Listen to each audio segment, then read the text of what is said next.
Why have you chosen to do keto? Is that brain benefits, or what's the reasoning Yeah. behind that? So it's mostly ketosis, and it helps with appetite suppression for me. So I feel instead of having these blood glucose fluctuations, where you feel like excitatory, and then you have a dip, and then you have to eat again. Tell me what molecules, Steve, that are like surprising or interesting to you. Obviously, Tren was a surprising one, but like, what have you come across that's been exciting, interesting, surprising? Like, what should I be taking as one of your friends, fans, and followers? Like, what should I be like? If your goal is to look great, Mhm. to live long, and to perform well, what should I be taking? I like nicotinamide mononucleotide, the building block for NAD, but the scientific evidence is quite thin. And there's a lot of, especially Sinclair, is kind of manipulating the data to, Seems pull that way. another resveratrol. Yeah, pull another resveratrol. But I can notice a clear difference, and this is, of course, anecdotal, on top of all the right things that I'm doing, right? My diet is flawless as long as I'm back home and have a kitchen available. If I go on holiday, I'm in holiday mode, and I eat a little bit more freely. But as long as I live the lifestyle, the training and the fasted cardio and health supplementation, I can notice a clear difference between taking 1,000 milligrams nicotinamide mononucleotide to taking 0. And it helps with energy levels, cognition, my sleep quality is improved. I'm just a lot more productive, especially when I combine it with a ketogenic diet, which is not very favorable for bodybuilding, but who cares at this point? Being 250 is more than big enough. So if I Is that can what you do forego the now? You're carbs. on keto diet? Yeah, I've been on keto most of my time, most of my life. I think since I was 18 years old, 19 years old. Oh, And then occasionally I would break my keto diet if I really wanted to bulk up because I felt that it was just easier to grow on, 800 to 1,000 grams of carbs. why have you chosen to do keto? Is that brain benefits, or what's the reasoning Yeah. behind that? So it's mostly ketosis, and it helps with appetite suppression for me. So I feel instead of having these blood glucose fluctuations, where you feel like excitatory, and then you have a dip, and then you have to eat again. And of course, as a Totally. bodybuilder, you eat 4, 5, 6 meals a day. Especially back in the day when I was hardcore into it, you eat 6 meals per day. So you have like 150 grams of carbs 6 times per day, and then you would just be productive for an hour, and then kind of doze off, need to Sleeping. take a nap. Yeah, sleeping, and then you wake up again, cup of coffee, another meal, 150 grams of carbs from rice and maybe some dextrose, and the meathead lifestyle. And now I got too much responsibility, so I just need everything stable. So I take eggs, 2 whole eggs, or eight egg whites, 2 whole eggs, some avocado, vegetables, get my day started, and then I have similar meals, meat and a vegetable source and a fat source.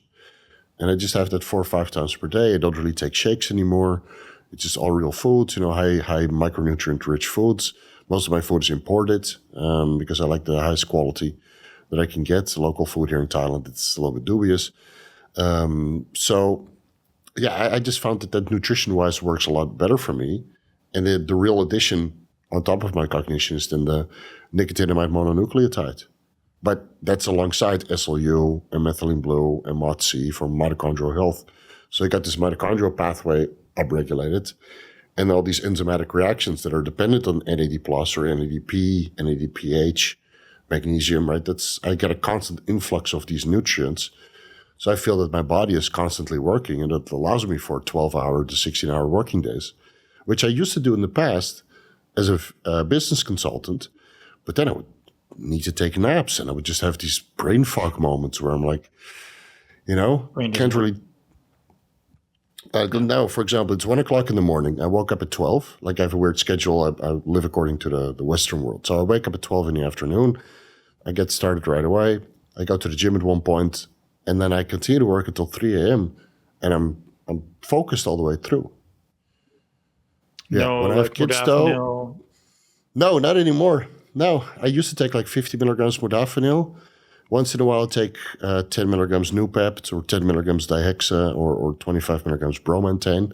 So those are reasonably low dosages, kind of dependent on the work that I need to do. But most of the time, I'm just highly cognitive.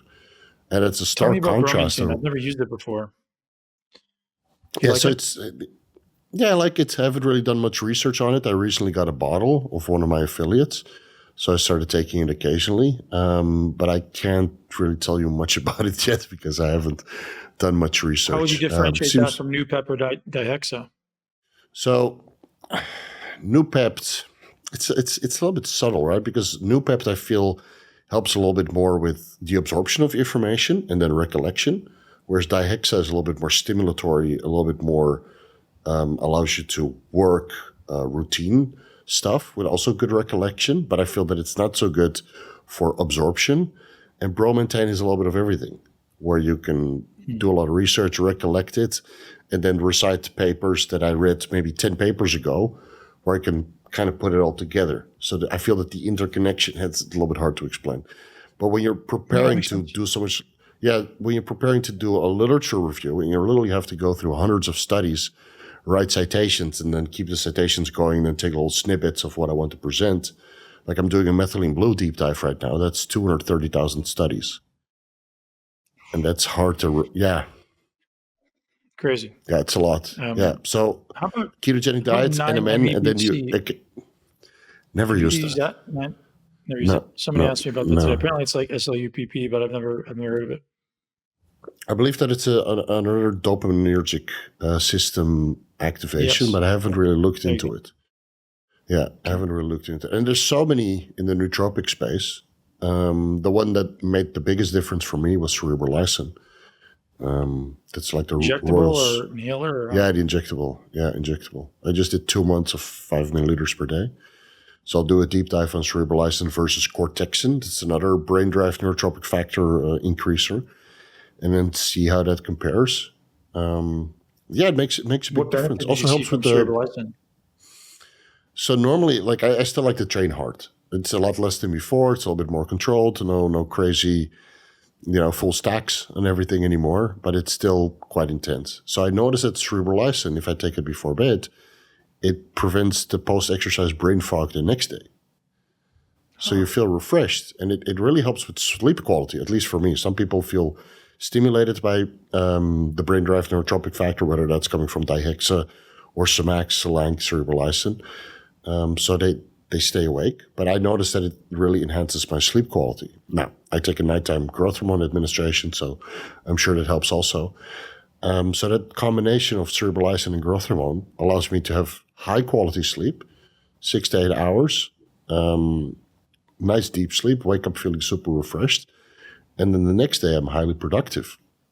But it also makes you, let's say, a little bit more leveled. So instead of having these fluctuations in your mood, like, are you into cryptocurrency or trading or managing assets that are highly? And right before we got on this call, I was managing my account. And I was like, I got my Binance open right here. So we're at 92,400 now. It's great. So before we exchange some theories because maybe not on the podcast, but we'll exchange. Not on the podcast because people like to copy trades. But so the market is quite volatile, right? Especially altcoins. And I noticed that with like Noopept or Dihexa or Bromantane, you're like, want to buy, want to sell, based on trading indicators. But with Cerebrolysin, you take that whole guessing game away, and you're so calculated that the last 2 months I made killer trades. And when I say killer trades, it's life-changing money. And we're not even, really in the bull market yet. This is just the beginning.